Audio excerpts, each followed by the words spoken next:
Ayu Melani. Hadir Ibu. Andreas. Hadir Ibu. Antonius Ture. Hadir Ibu. Ayu Tiago. Hadir Ibu. Azaria Gloria. Izin. Caroline Alfawati. Hadir Ibu. Ceira Deta. Hadir Ibu. Jubli Nada. Hadir Ibu. Frederika Yango. Hadir Ibu. Frederika Lero. Hadir Ibu. Julia Devianiole. Hadir Ibu. Kue King Ho Abimayu. Hadir Ibu. Laurentius Uwong. Hadir Ibu. Lutgaris Ina. Hadir Ibu. Christian Wiwi. Hadir Ibu. Melkianus Weni. Hadir Ibu. Mikael Mema. Hadir Ibu. Mikaela Inna. Hadir Ibu. Michelle Kalumba. Hadir Ibu. Monica Tenda. Hadir Ibu. Oktaviani Sakti. Hadir Ibu. Putri Wailiti. Hadir Ibu. Rosa Nalenan. Hadir Ibu. Saul. Hadir Ibu. Vincentia Pati. Hadir Ibu. Vitalis Kaleka. Hadir Ibu. Wilson Dapa. Hadir Ibu. Winnie Marce. Billy. Sakit apa dia? Sakit kepala, sakit dan ibu. Yosefina Velgas. Hadir Ibu. Yosef Dapa. Hadir Ibu. Yovinta Dala. Hadir Ibu. Oke, jadi yang tidak hadir ada 2 orang ya, 1 izin, 1 saksi. Terima kasih semuanya. Kalian tahu tidak kita punya pelajaran hari ini apa? Ini pertemuan pertamanya kita toh? Ya. Jadi kita punya materi ini hari berkaitan dengan literasi algoritma dan konten digital. Ini adalah mapel terbarunya kita nanti di kurikulum nasional. Bisa baca itu? Bisa. Mata pelajarannya itu. Silakan baca. Literasi algoritma dan konten digital. Oke, siapa yang pernah dengar literasi algoritma? Belum pernah? Belum. Kalau konten digital? Konten digital ada di kehidupan kita sehari-hari. Kayak konten kreator, konten video, misalnya, ya YouTuber bisa. Misalnya, kalian buat video a day in my life, nah itu konten digital. Kegiatan sehari-hari. Ya betul, kegiatan sehari-hari. Jadi literasi algoritma dan konten digital itu dekat dengan kehidupan yang kita sehari-hari. Ya, mengerti Pak? Mengerti, Ibu. Pasti kalian itu dengar dari judulnya saja kayak ribet, susah, apalagi ada bahasa-bahasa algoritma. Pasti kalian kurang tidak pernah mendengar algoritma, Pak? Iya. Oke, jadi hari ini kita belajar tentang ini ya, literasi algoritma dan konten digital. Sebelum itu, sebelum kita mulai pelajarannya, Ibu mau kita ice breathing sama-sama. Bisa, Pak? Bisa, Ibu. Biar kita punya otak Segar. semangat, fresh, betul sekali.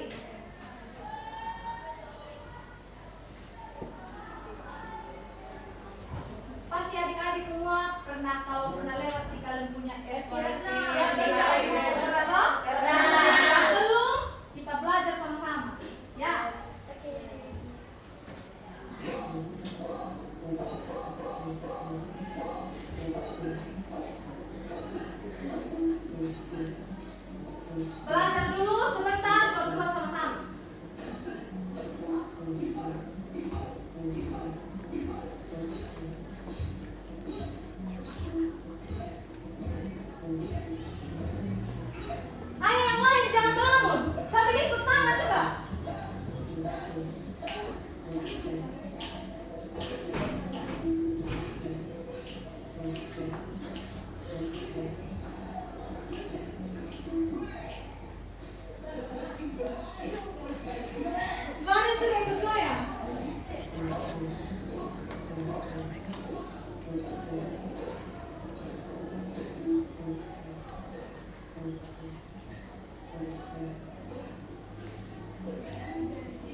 Semuanya ikut.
kita kasih masalah yang besar atau komputer mendapatkan masalah yang besar, dia juga pasti akan pusing. Dia ada cara untuk menyelesaikan masalahnya dia. Tidak harus satu kali, tapi ada step per step, per langkah. Begitu dia. Nama cara berpikir dari komputer adalah berpikir komputasional. Coba ulang. Berpikir komputasional. Jadi ada 4 cara berpikir komputasional. Yang pertama itu ada dekomposisi, di mana dekomposisi itu memecahkan masalah besar menjadi masalah yang kecil agar lebih mudah untuk diselesaikan. Terus yang kedua ada pengenalan pola, di mana kita akan mencari pola atau tren dalam suatu data. Nah, yang ketiga ada abstraksi, di mana komputer itu akan fokus ke informasi penting saja. Dia tidak akan peduli dengan masalah-masalah lainnya. Dia kerjakan dulu satu masalah yang utama, baru lihat masalah yang lainnya. Seperti itu. Mengerti toh? Mengerti. Oke. Terus yang ketiga itu ada algoritma. Algoritma itu langkah terstruktur atau sistematis untuk mencari solusi atau untuk menyelesaikan masalah yang sedang dihadapi oleh suatu komputer. Mengerti toh? Jadi ada 4 cara, apa saja? Dekomposisi, pengenalan pola, abstraksi, algoritma. Oke, kalau komputer atau bahkan kita sendiri mengikuti langkah-langkah 4 langkah ini, kita bisa membuat masalah yang besar itu menjadi lebih gampang untuk kita selesaikan. Mengerti semua? Bisa. Oke, lanjut. Selanjutnya ada pengelolaan data. Data itu ada 2 jenis. Coba lihat di situ. Menurut kalian apa saja? Data kualitatif dan kuantitatif. Betul sekali. Jadi data kualitatif itu data yang berupa kategori. Kategori maksudnya itu yang bukan angka. Nah, kebalikan dari kualitatif, kuantitatif itu data yang berupa angka. Mengerti kok? Jadi coba ibu tanya, Ayub, kalau data kualitatif itu apa? Data kualitatif itu apa? Ada yang bisa jawab? Data kualitatif itu apa? Bukan angka. Oke, siapa yang jawab? Afna.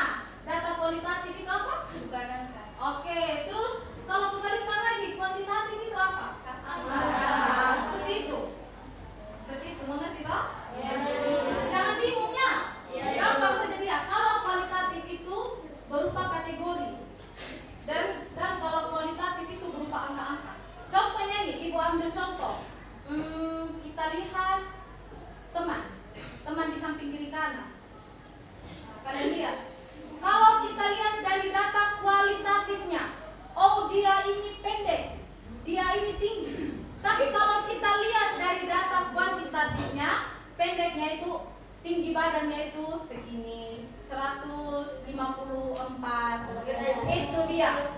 Jadi kalau data kuantitatif itu berupa angka, kualitatif itu berupa kategori. Mengerti toh? Nah, contoh, ibu ambil contoh untuk tinggi badan, fisiknya teman. Bisa mengerti toh data kuantitatif?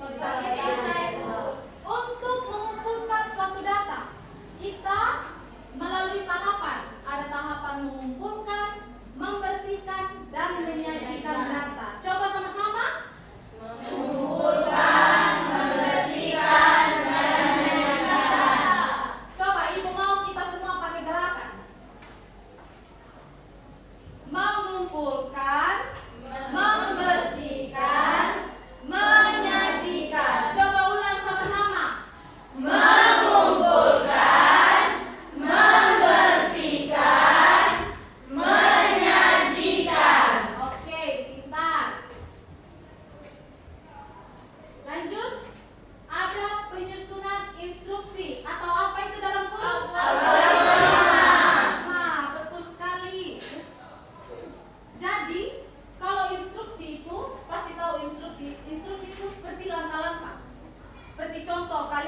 membuat mie instan toh, pasti ada langkah-langkah yang terperinci. Oh, mie instan itu pertama kita masak air dulu. Atau begini saja, ibu mau satu orang coba beritahu langkah-langkah membuat mie instan yang benar. Siapa yang bisa? Oke, coba Aning, versinya Aning bagaimana? Nanti kita dengar lagi versinya teman-teman yang lain. Bisa toh? Langkah pertama merebus, langkah kedua membuka ini bungkusan bumbu, langkah ketiga menjadikan diangkat dari kuali atau misalkan panci, langkah keempat baru menjadikannya. Oke, siapa lagi yang mau? Ayo, pasti semua kan pernah makan mie toh? Akan menjadi makanan kesukaannya kalian, tapi mama larang makan mie terus. Betul. Pasti kalau masak mie, mie terus. Mie terus. Ya, siapa lagi yang bisa? Yang ikuti, yang mau sebut secara terperinci langkah-langkah membuat mie. Coba ayo. Yang pertama membuka kemasan mie, yang kedua merebus mie, yang ketiga membuka bumbu mie, dan yang keempat menjadikan mie. Oke, betul sekali. Jadi itu juga yang namanya algoritma ya. Algoritma itu kita mengumpulkan instruksi, langkah-langkah yang jelas untuk menyelesaikan suatu masalah. Kayak masalahnya itu, aduh kita lapar, aduh saya lapar, saya mau bikin mie. Jadi instruksinya buat mie itu bagaimana? Begitu juga algoritma. Bisa toh? Bisa, Ibu. Terus ibu ambil contoh juga. Kalau kita ingin membuat suatu algoritma dalam Excel, nah ada caranya. Kita ambil contoh simpelnya. Contoh simpelnya itu kalau kalian mau berangkat ke sekolah. Berangkat ke sekolah dari hari Senin sampai Jumat. Hitung dia, oh hari Senin itu saya berangkat dari jam 6.30. Kalau saya berangkat dari jam 6.30, saya datangnya cepat, sampainya cepat. Tapi hari Selasa saya pergi lagi. Saya pergi di sekolah jam 6 pas. Oh, saya itu lebih cepat masuk sekolah kalau saya jalan jam 6 pas. Tapi kalau saya jalan jam 6.30, jalan sudah macet. Saya lambat ke sekolah. Begitu juga dengan algoritma. Kita menyelesaikan suatu masalah dan membuat langkah-langkah yang jelas, logis, berurutan untuk menyelesaikan suatu apa? Masalah. Sekarang kalian perhatikan dari Excel ya. Seperti yang Ibu jelaskan tadi. Jika kita ingin menyelesaikan suatu masalah, masalahnya ini kita mau mencari jam berapa kita harus ke sekolah agar tidak terlambat. Contohnya, kita ambil dari hari Senin sampai hari Jumat. Kalau hari Senin kita berangkat jam 6.30, kondisi jalan itu macet. Ya. Kalau kita jalan sebelum 6.30 di hari Rabu, betul. Kondisi jalan lancar. Bisa mengerti? Bisa, Ibu. Sekarang kita susun langkah-langkahnya. Langkah-langkah ini yang kita mencari algoritma. Seperti ini ya, kita mencari waktu tempuh terlama, waktu tempuh terpendeknya, kondisi jalan lancar atau macetnya bagaimana, total waktu tempuh selama seminggu. Setelah kita mendapatkan jumlah menitnya, jumlah waktunya, kita bisa menyimpulkan dari masalah yang kita cari tadi solusinya. Oh, kalau saya jalan itu di jam 6.25, saya cepat ke sekolah. Waktu tempuh yang saya tempuh dari rumah ke sekolah itu hanya 20 menit. Atau saya jalan juga jam 6.20. Waktu tempuh yang saya lewati itu hanya 18. Kita cari dulu, coba sama-sama kita cari di sini. Waktu tempuh terlamanya. Kalau kita mau mencari nilai maksimum, kita pakai rumus apa? Mas, betul sekali. Kalau kalian mau ikuti pelan-pelan di Excel-nya kalian tidak apa-apa. Mas, lalu kita ambil ini waktu tempuh menit.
jumlahnya 128 menit. Dari Excel ini nanti kalian tentukan kesimpulannya. Oh, kalau saya itu ke sekolah berarti harus sebelum jam 6.30. Karena apa? Karena kondisi jalan macet di atas 6.30. Bisa mengerti toh? Bisa. Oke, seperti itu instruksi, penyusunan instruksi atau algoritma. Bisa mengerti ya? Bisa.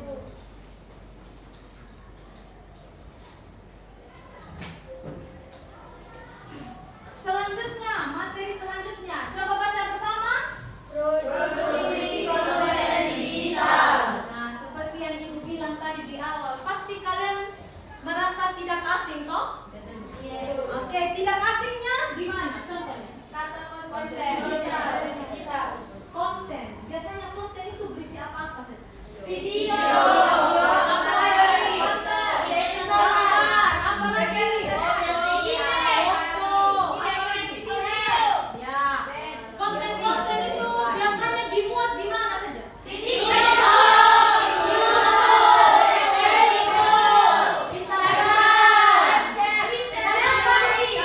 Siapa di sini yang main FB Pro? Siapa di sini yang mamanya main FB Pro? Aduh, pasti yang lain ini malu untuk angkat tangan ya.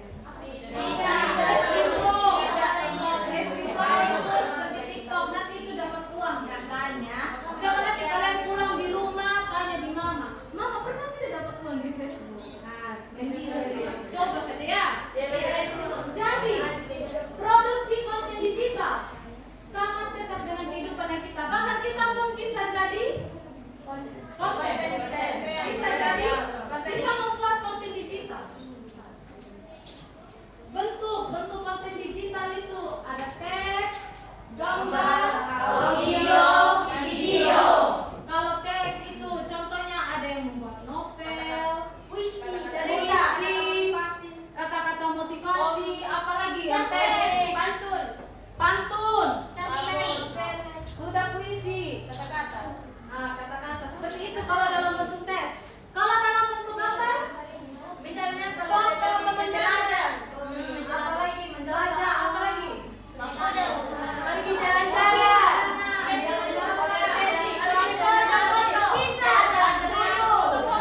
Berbuahan. Betul. Kalau ini audio, penyanyi, apalagi? Bercerita. Berbagi pengalaman. Membuat apa kalau audio? Menurut kalian membuat lagu? Membuat lagu, betul sekali. Nanti setelah ini, Ibu akan ajarkan cara membuat lagu menggunakan AI. Kalau sampai mau tahu saya? Minggu depan kita belajar sama-sama. Bisa toh? Semangat toh? Nah, lalu dengar di sini semua. Setelah kalian membuat teks, gambar, video, audio, pastikan kalian harus share, harus bagikan ke orang, biar orang tahu kalian punya karya. Tapi kalau kalian taruh saja lupa saja di HP, biarkan dia di arsip, kan rugi toh? Itu kalian bukan konten digital lagi, itu kalian namanya privasi. Jadi, kalau sudah membuat konten digital, kalian harus membagikannya. Kalian tentukan memang siapa target audiensnya kalian. Contoh ini. Rato membuat video tentang apa ya? Contohnya? Alam, betul. Alam. Jadi dia tuh hanya foto tentang alam, target audiensnya itu tuh pecinta alam juga. Bagaimana caranya dia itu agar audiens itu tertarik dengan dia punya konten? Oh, saya itu harus pergi di tempat-tempat yang bagus, harus pakai kamera yang bagus juga, ya toh? Iya. Nah, begitu dia. Kita harus tentukan target audiensnya kita. Mengerti semua? Mengerti, Bu. Oke. Terus, kalau membuat video harus ada kesatuan, harus ada keseimbangan, harus ada kesebandingan. Kontras video juga. Ini apa? Misalnya kalau kita mau membuat video, mengupload foto, kita edit dia, ya toh? Iya. Biasanya ibu mau tanya, edit video kita biasa menggunakan Catur.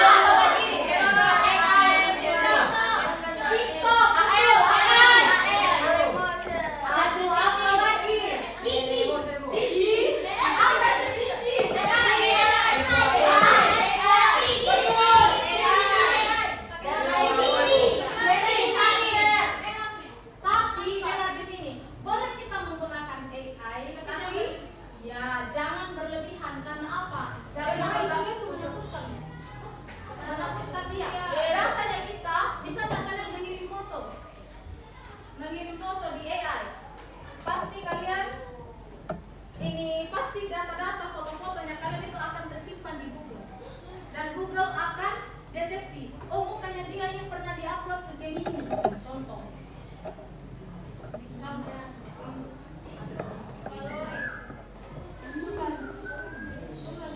Bisa mengerti semua? Bisa. Jadi ada positif dan negatif. Di sini kita tidak fokus ke AI, tapi fokus menjadi content creator. YouTuber bisa, atau yang menciptakan lagu, TikTokers, siapa lagi selebgram. Artis itu. Intinya apa tadi aku bilang, kalau ingin membagikan kita punya konten, kita harus apa? Melihat apa? Audiens. Betul sekali. Tepuk tangan dulu. Kalian tahu tidak tepuk tangan yang guncok? Tahu tidak? Iya. Yang cinta sampai tahu. Oke, coba Ibu Tita Lorna praktekkan dulu di teman-teman. Bagaimana cara tepuk guncok? Coba. Oke, semua sama-sama ya. Bangun.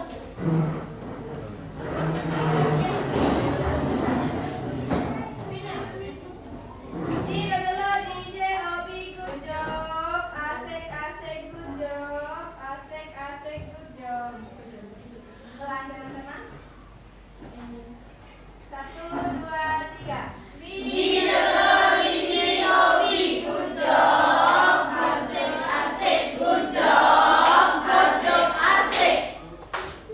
Oke, silakan duduk. Kalau ada yang teman yang jawab, kita semua bisa menjawab. Ibu minta tepuk guncok. Bisa toh? Bisa. Oke, seperti itu. Produksi konten digital. Jadi kalau kita membuat konten atau video, audio, kita harus pakaikan apa tadi? Audiens.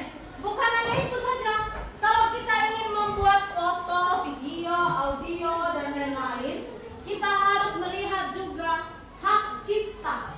Jangan jiplak. Jangan apa? Jangan jiplak.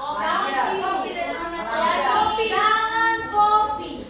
Karena apa? Semua yang berkaitan dengan konten ada hak ciptanya. Kalau kalian, misalnya Ratu tadi yang Ibu bilang, dia nih buat konten terkait pemandangan. Nah, dia juga harus buat, oh ini hak ciptanya saya. Bisa toh? Mengerti toh? Terus, kalau kalian menjadi konten kreator, TikTokers, YouTubers, apa lagi? Selebgram. Kalian harus menjaga agar kalian tidak membuat hoax atau berita palsu. Apa tadi hoax Ratu? Berita palsu. Oke, bagus sekali. Jadi apa yang perlu dilihat kalau membuat konten digital? Siapa yang bisa jawab? Itu tadi tahu yang kalian jawab itu audiens, terus jangan menyebarkan hoax, Jangan meniru, jangan menjiplak. Oke, coba Ibu tanya lagi, siapa yang bisa jawab? Kalau kita ingin memproduksi konten digital, apa yang kita lihat? Siapa yang bisa jawab? Ayo berani. Ibu kan baru sebut tadi 3. Siapa yang bisa jawab? Angkat tangan. Oke, silakan. Silakan Yulka. Oke, betul sekali. Tepuk guncok buat Yulka. 1, 2, 3.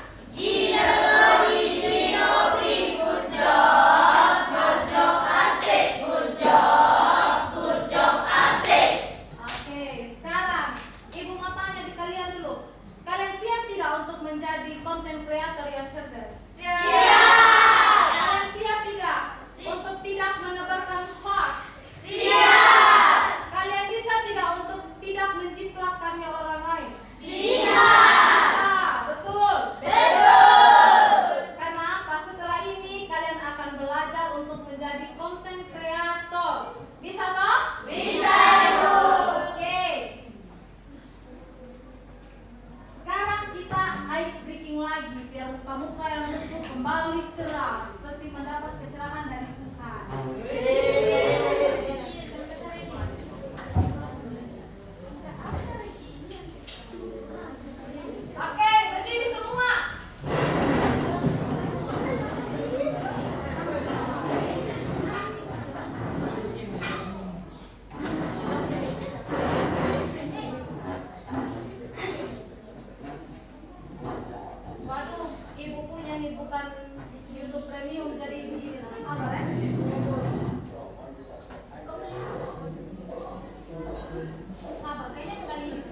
Great,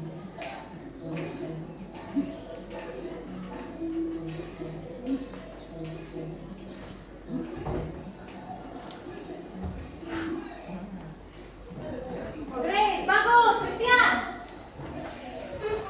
Goyang juga mana?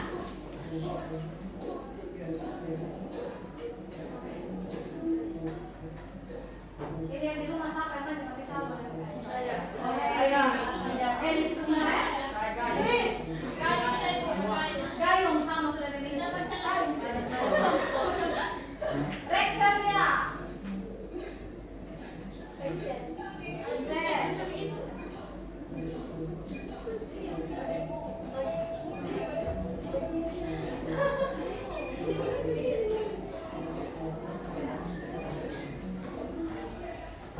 Goyang mana itu sudah? Selalu tidak dalam suka.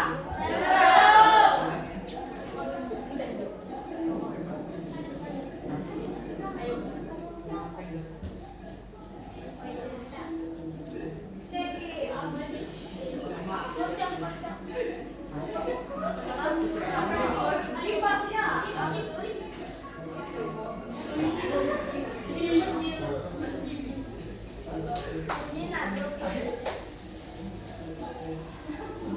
Kayak itu dari semangat itu. Minta maaf. Oh yang dulu mana?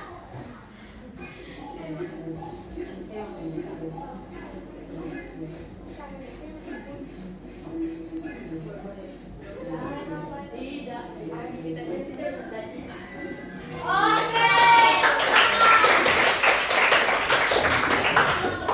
Ulang lagi sebentar dulu. Habis kita aktivitasnya. Sekarang ibu mau bagikan kalian dalam bentuk kelompok. Dalam bentuk kelompok. Jadi biar lebih simpel, biar kalian tidak awur-awuran. Nah, ibu bagi saja. Ini kelompok 1, kelompok 2, kelompok 3, kelompok 4, dan kalian ini nih kelompok 5. Sama-sama ya, 4 orang kalian. Bisa toh? Ya, jadi seperti yang ibu buat tadi. Kalian kumpulkan data sederhana. Jarak waktu tempuh dari rumah ke sekolah. Kalian kumpulkan dari hari Senin sampai hari Jumat. Ya, dalam bentuk kelompok. Lalu kalian buat instruksi perhitungan waktu dan waktu perjalanan. Seperti yang ibu buat tadi. Betul? Sekarang kalian diskusi. Kalian buat tabel seperti ini. Nanti kalian pulang di rumah dari Senin sampai Jumat. Mulai dari hari ini kalian hitung waktu perjalanannya kalian. Terus jarak dari rumah ke sekolah itu berapa kilometer? Bisa toh? Oke, sekarang kalian masing-masing buat dulu dia punya tabel. Buat dulu tabelnya. Habis buat tabel baru kalian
Jadi kalian buat dulu data tabel kosong.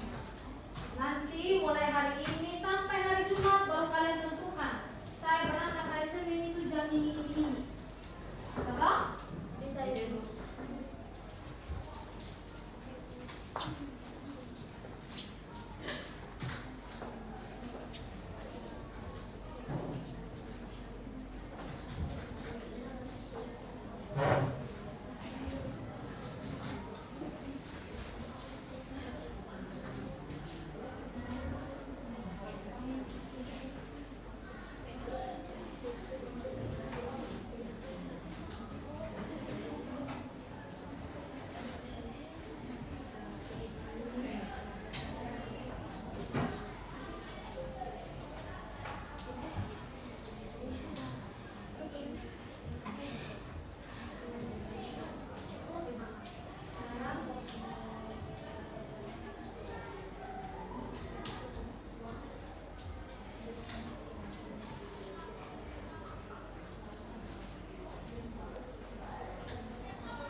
Jadi habis tulis sampai waktu tempuh, lihat juga data kualitatifnya. Kualitatifnya itu kondisi jalan sama cuaca. Setelah terkumpul itu, nanti diskusi dengan teman. Apa rumus untuk tentukan waktu terlama sampai di total waktu untuk seminggu? Mengerti toh? Oke, lanjut. Boleh? Ya?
Oke, sudah semuanya tulis harinya? Sudah. Ya. Sekarang dengar di sini. Untuk selanjutnya kalian presentasi. Hari Senin depan kalian presentasi dalam bentuk kelompok. Apa yang kalian dapat? Kesimpulannya apa dari data hari Senin sampai Jumat? Ya. Jadi sampai sebentar selesai ini kalian diskusikan dengan teman. Pulang di rumah, kerja kelompok lagi, diskusikan dengan teman. Bisa semua? Bisa, Ibu. Oke. Next, sekarang kita masuk di refleksi. Sekarang lepas semua komputer. Lepas semua komputer. Perhatikan Ibu semua, perhatikan Ibu punya suara. Ibu mau tanya kalian, apa yang kalian dapat hari ini? Apa yang kalian pelajari? Apa yang kalian dapat dari mata pelajaran ini literasi algoritma dan konten digital?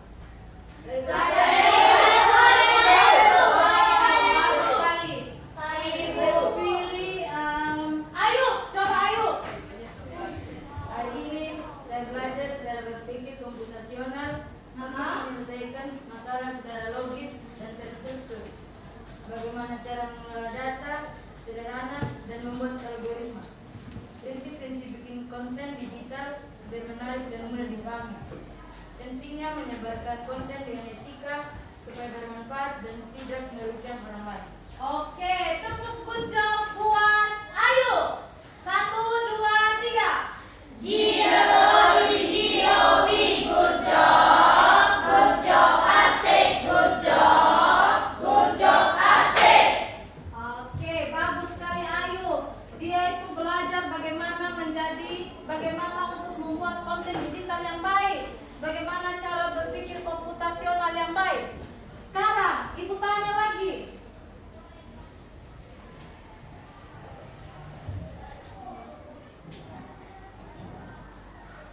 Bagaimana cara berpikir komputasional supaya kita bisa menggunakannya dalam kehidupan sehari-hari? Siapa yang bisa jawab?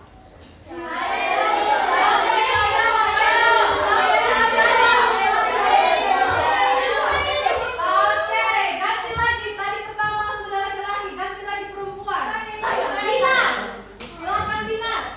Berpikir komputasional dapat kita pakai dalam kehidupan sehari-hari. Ada beberapa contoh. Yang pertama, saat mau berangkat ke sekolah, kita dapat memecah masalah, yaitu biar tidak terlambat. Kita dapat melakukan langkah-langkah kecil seperti bangun pagi, siap-siap, cek jarak, dan hitung waktu tempuh. Yang kedua, saat kita mengerjakan tugas, kita bisa cari pola dari soal yang mirip, fokus ke hal yang penting, lalu pikir langkah-langkah penyelesaian. Dan yang terakhir, pada saat kita bermain game, kita sering berpikir strategi pakai logika yang teratur. Intinya, berpikir komputasional bikin kita lebih teratur, tidak gampang panik, dan bisa mencari solusi yang pas. Ya, bagus sekali. Tepuk good job untuk Binar. 1, 2, 3. G-O-E-G-O-B, good job, asik, good job, asik. Mantap sekali. Bagus. Apa yang teman Binar bilang? Berpikir secara komputasional itu ada di kehidupan kita sehari-hari. Bisa mengerti toh? Bisa. Menurut kalian sesusah judulnya tidak atau gampang? Gampang. Karena ada di kehidupan kita sehari-hari. Setuju? Setuju. Setuju Rako Forlan? Setuju. Setuju Rako? Setuju. Oke. Sekarang pertanyaan terakhir. Siapa yang bisa jawab Saya. Menurut kalian, apa manfaat membuat dan membagikan video atau konten-konten digital kepada masyarakat? Siapa yang bisa jawab?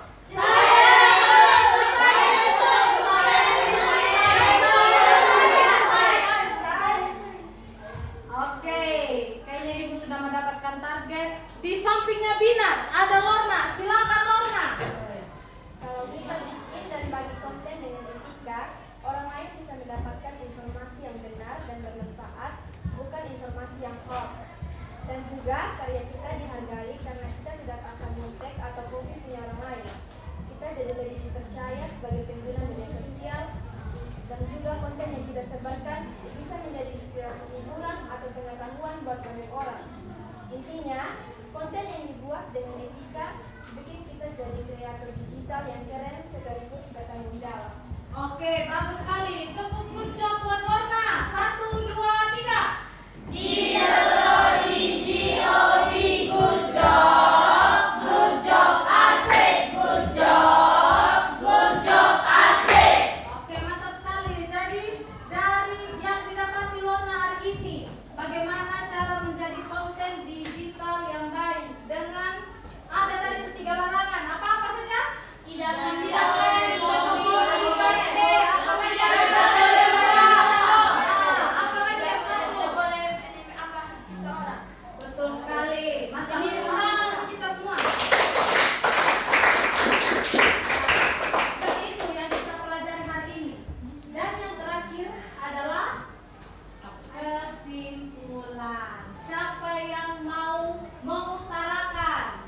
yang baik.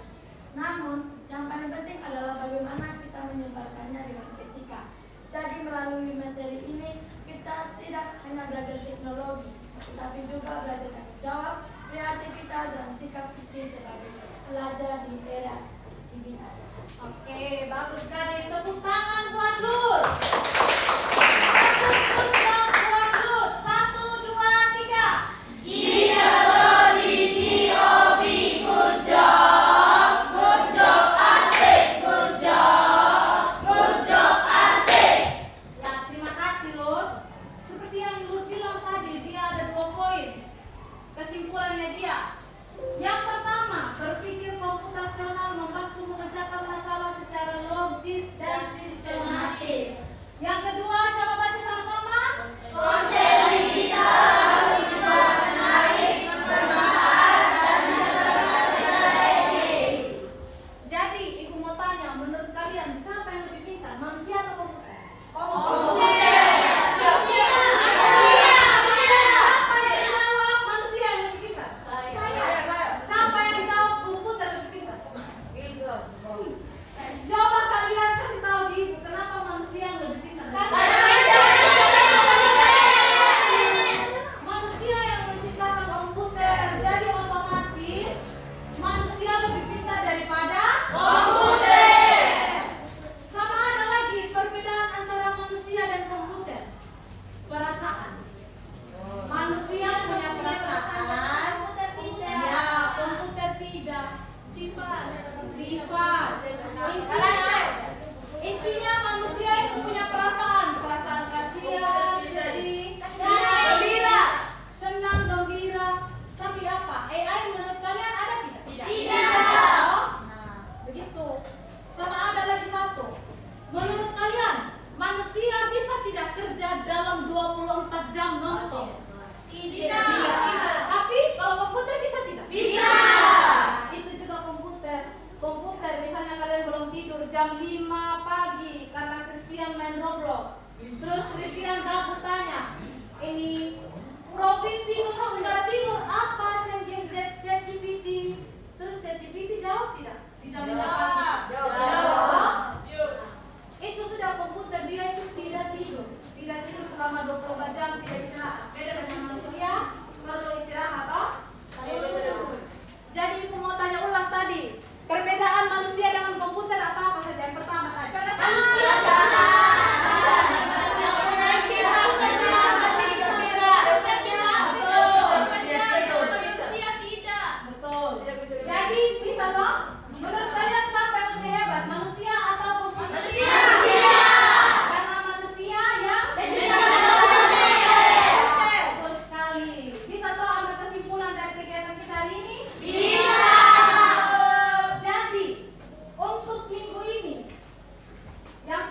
Haleluya. Amin.